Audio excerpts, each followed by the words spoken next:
Equestria Girls. Now, when I first got into this show, it took me a while to find out about this franchise. All I knew is that it was a spin-off of the show where the ponies are humans. After sitting through a few seasons, I finally decided to watch the first film in 2023. It took me a while, okay? I started binging the show in 2022. So I watched the movie and I thought it was pretty good. I don't know, I just thought it was a cute and fun time with funny jokes and cool animation. But over time, as I sat with the community even more, I've been hearing very negative things about this franchise as a whole. And the more I thought about it, the more problems I started to see. Especially since I've matured a lot more as a film lover. And here we are now. I was extremely hesitant to watch this film because of the cracks forming, and how much this fandom hates the franchise. But I have to do it. I need to rank Season 4's episodes, but I have to get through this first. Welp, wish me luck. Tactical cringe incoming!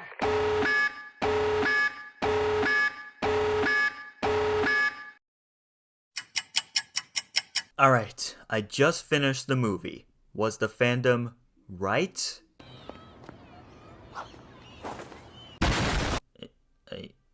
Yes, the fandom was right. Equestria Girls is so bad! Like, embarrassingly incompetent and insulting. This is one of the most frustrating movies I've ever seen. And I sat through Surf's Up 2 and 1941. So bad to the point where I couldn't even sit through the whole thing in one sitting. 40 minutes in, I paused the movie to sit outside and take a breathing break. It's that bad. There's just so much wrong with this movie. The awkward music, the terrible writing, the incredibly stupid concept, the broken pacing, the unfunny jokes, and the increasingly contrived plotline all add up to a film I think absolutely earns the title of cinematic disaster. You know what? I'm gonna talk via full in-depth analysis on why this movie is so insufferable. I mean, if Platy and Emoji can make one, then I can make one too. And I think this movie is the perfect choice. I know this was a very quick intro, but really, I just want to get this movie over with so that I can talk about the show again. Let's jump right in and talk about the most obvious problem.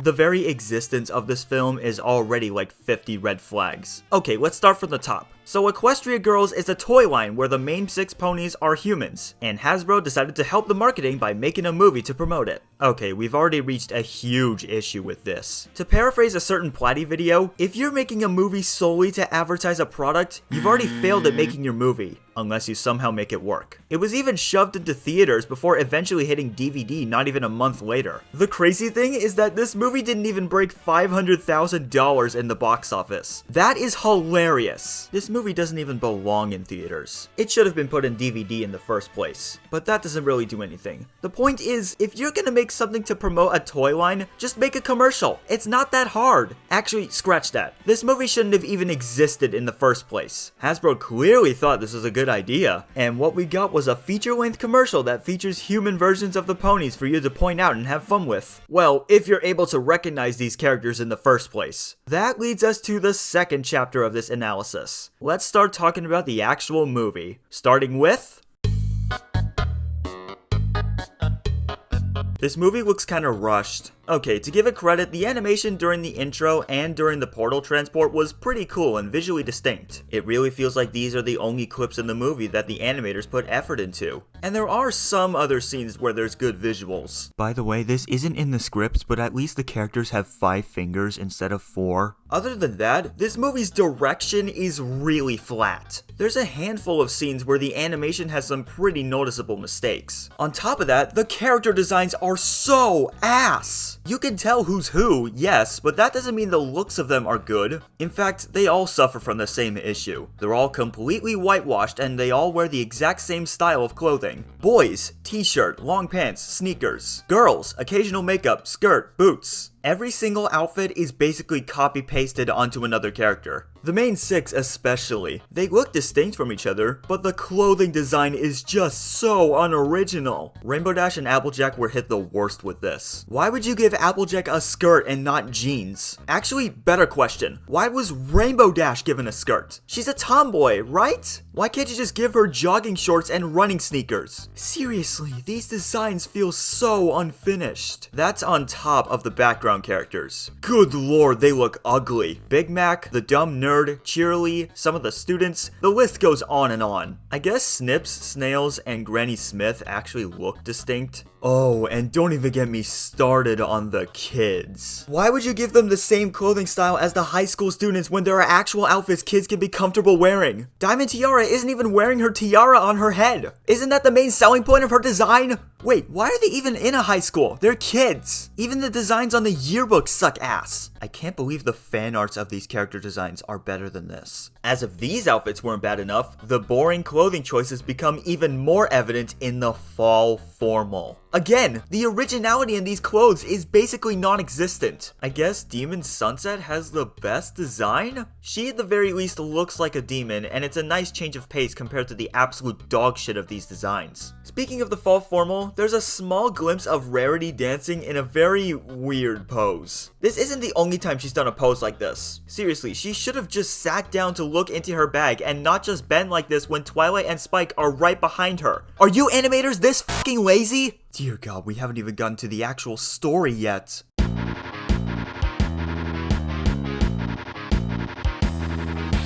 This movie has one of the most cliche and nonsensical plots I have ever seen. Remember in the actual show there's tons of unique and creative aspects in this world? Well, throw that in the garbage. This movie gets rid of everything the show had going for in favor of generic girl high school drama. Stuff like this has been done countless times before in much more beloved ways. Heathers, Mean Girls, Winx Club, High School Musical, Monster High, and even Ever After High. I know the latter came out nearly 2 months before the movie, but you know what I mean. During the production of this movie, it's stated that Megan McCarthy went back to the first 2 episodes of season 1 and decided to do the same thing with the script in this movie. Welp, that confirms another big problem with this. The plot is a complete backtrack of episodes 1 and 2 of season 1. What the fuck? This is emphasized even more because we get to see the exact same interaction Twilight first had with Fluttershy, but this time it's not funny. Now that I said that, I'm gonna go on a tangent and talk about the movie's jokes. In my opinion, they're a mixed bag. The majority of the film's jokes are either generic or painfully unfunny, but there were some jokes that at least got me between a smile, a chuckle, and a genuine laugh. Pinky's Transformers reference, Twilight being unable to sleep, the music after the portal, Twilight opening the door with her head, Human Pinky's face changing while blowing up the balloon, Snips and Snail's movements while sneaking into the library, and I guess Human Applejack holding the table with one hand kinda worked, but the jokes in this movie are just boring. Going off the tangent, this movie is front-loaded with cliche plotlines. Going to a human dimension from an animated world to retrieve an artifact, a female lead having zero character arc, beating someone in a sport to have them join you, doing teamwork to win a battle, the main villain being evil solely because they didn't have friends. Oh, we'll talk about her in a bit. All of these have totally never been done before and are totally completely original. Another thing to point out is that the pacing is kind of awful. The plot barely goes anywhere and mostly focuses on Twilight trying to get used to being a human. It's just filler coded, and that immediately becomes present when Spike joins for the ride. I'm sorry, but he serves zero purpose to this movie. He was only added just so that the kids can point him out and talk about how cute he is as a dog. By the way, him being a dog makes no sense. I know he was supposed to be a human, but the writers thought it would be weird. But why did you include him in the first place? He doesn't belong in the story. He's just there to have Hasbro jingle their keys. Oh my god, this movie is making me lose my mind. Let me share 2 examples of blatant filler. The first one is the vending machine. This scene adds absolutely nothing to the story and is just there to supposedly be funny?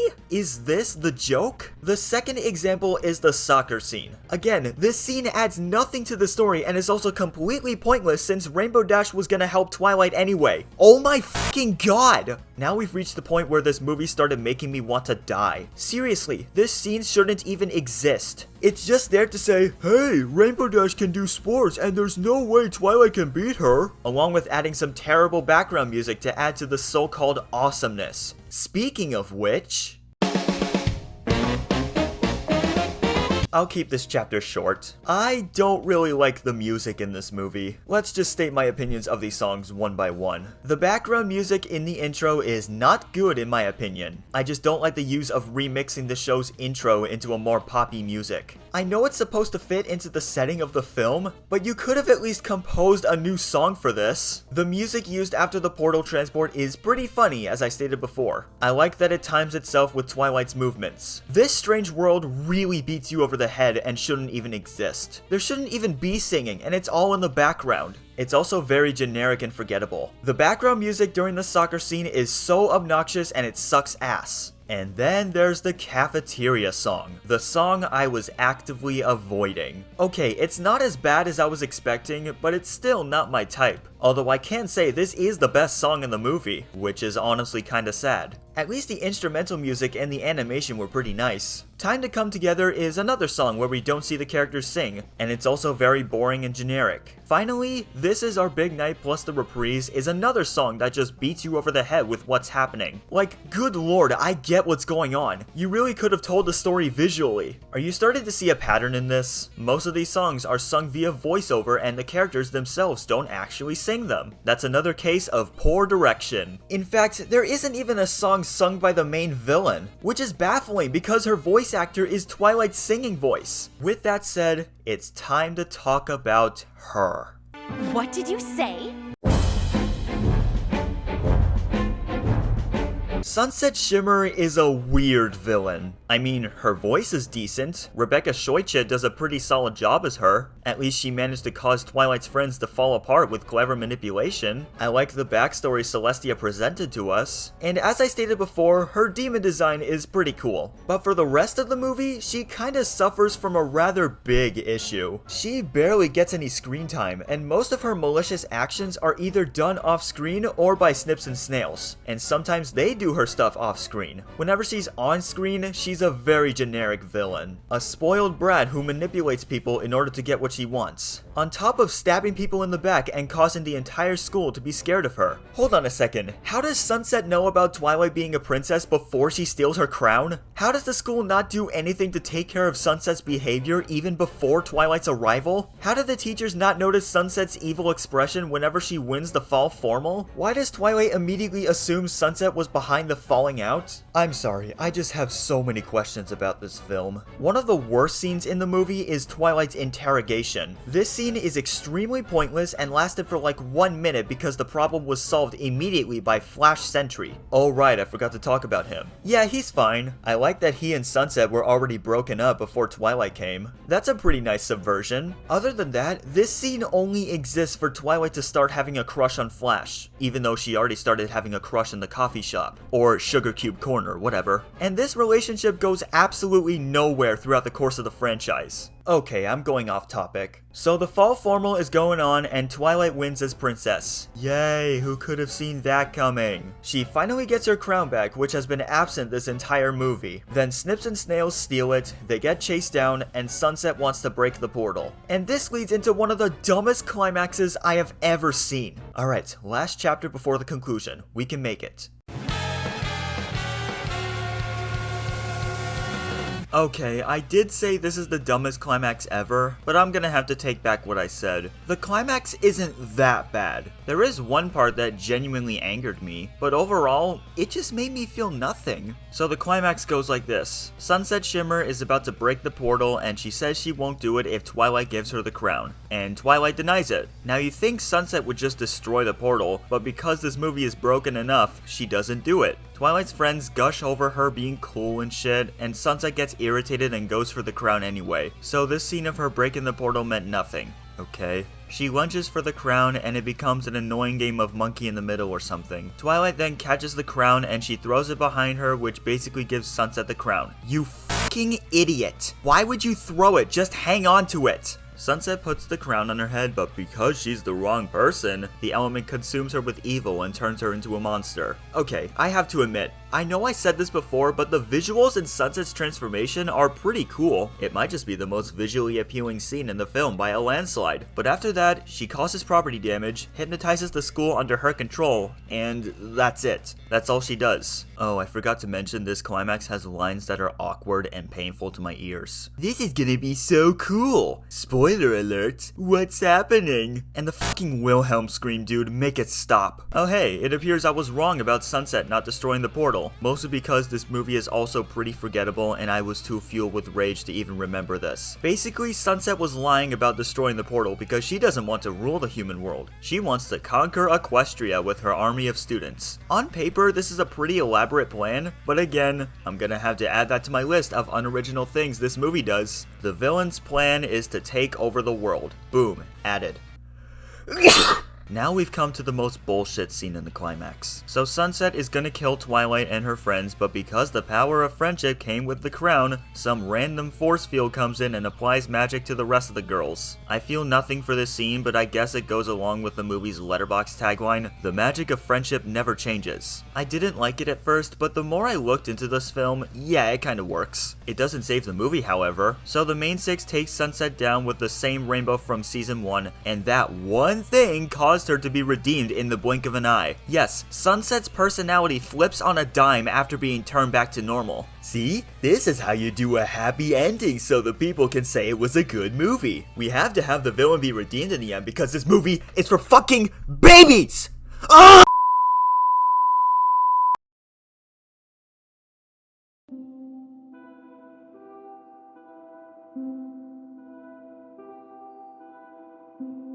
Wow, I never thought I would get this angry about a movie before. It felt weird letting out this much rage and hatred while recording for a video. It's all thanks to this movie. An absurdly miserable experience with absolutely nothing to offer, and it shows. A complete waste of space. A burden to the world of My Little Pony. I give this movie a 3 out of 10. I was gonna give it a 2 based on my initial viewing, but the more I thought about it, I realized that I've been treating this a bit too harshly. It still has tons of infuriating and painful moments, but I have to admit, none of the characters are annoying, even though Twilight is kinda stupid in this. The animation is good in some scenes, some of the jokes are kinda funny, and at least it has a story. Is it worse than spiking your server? Yes. I officially declare this meme. No.